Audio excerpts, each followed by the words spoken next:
paikkaa siinä miehet keskelle. Suojatkaa itseänne joka tilanteessa, kättä yhteen.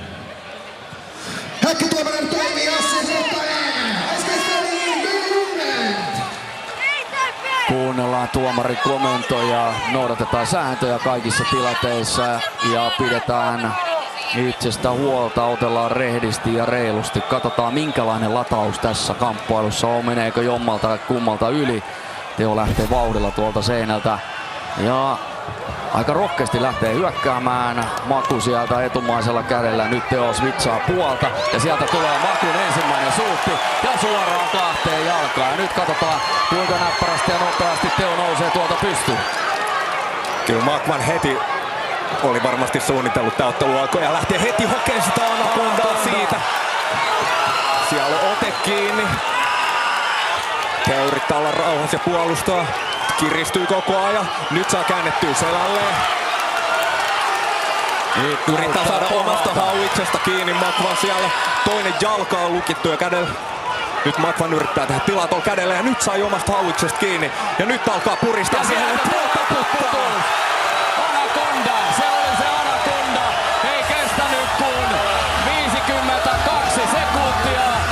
Vanha mestari oli tällä kertaa vielä liian kova Teo Kolehmaiselle. Ja näin siinä kävi tällä kertaa. Maku vei. Makvan näytti, että tässä touhussa tasoi. Hän on UFC-veteraani ja tuli näyttää Teolle, että vähän liian aikaista.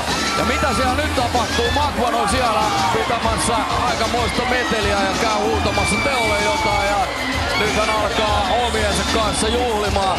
Kuka olisi uskonut, että näin nopeasti tulee käymään. Ja nimenomaan tällä tekniikalla Teo Kolehmainen on todella pettynyt ja harmissaan. Valtava työ tätä ottelua varten ja ei ehtinyt eikä päässyt näyttämään omaa osaamistaan missään vaiheessa. Ja Makvan Amir Khan säilyttää edelleen tuon Suomen ykkösottelijan tittelin ja juhlat Turussa lähtevät liikkeelle.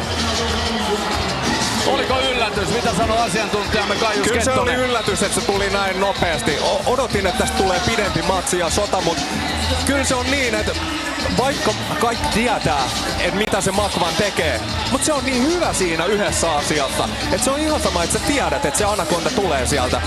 Mutta Makvan on niin kova toteuttaa sen.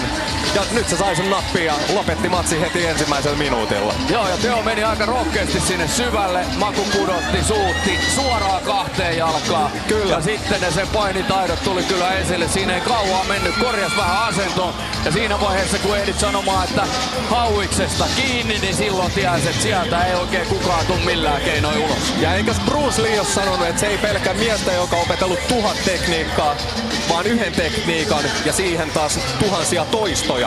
Niin tää on just se Makvanin lääke näihin matseihin, että niitä toistoja on niin paljon tohon tekniikkaan, että vastustajat ei vaan pysty välttämään ja puolustamaan sitä anakondaa. Se puristus on niin vahva ja kun se tulee tossa erän ensimmäisillä sekunneilla, kun molemmat on freesei, ei olla vielä hikisiä, niin se grippi on ihan sikakova. Kirjaimellisesti anakonda puristus. Ja tässä nähdään sitten vielä hidastuskuvaa tuosta tilanteesta.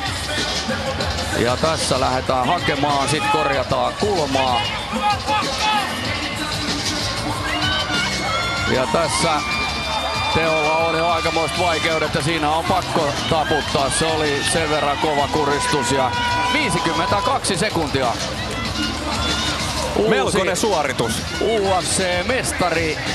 Uskomaton suoritus. Kevyen sarjan UFC-mestari ja tittelivyö Makvan Amir Khan. Promoottori Max Hynninenkään ei meinaa uskoa, mitä täällä just tapahtui ja keikkuu tuolla noin häkin sisällä. Yes, ei ulkopuoliset pois häkistä. Ensimmäinen asia.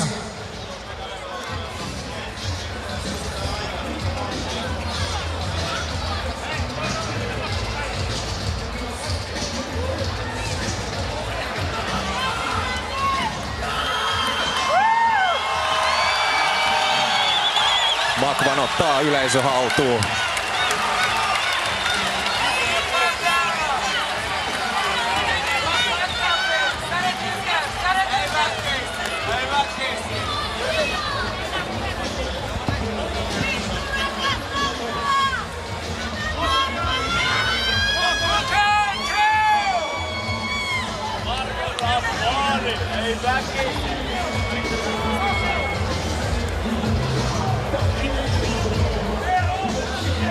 Tuomiojulistus ja loppuseremonia.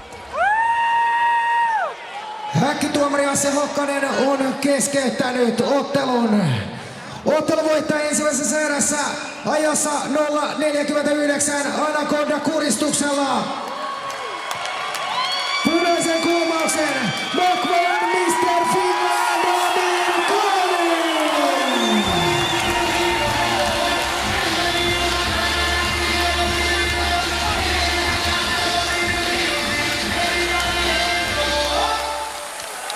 Ja siellä tunteikkaita hetkiä äidin kanssa. Yksi iso voitto ja Oman kotiyleisön edessä tällainen suoritus. Ton hienommaksi hetki ei varmaan mene.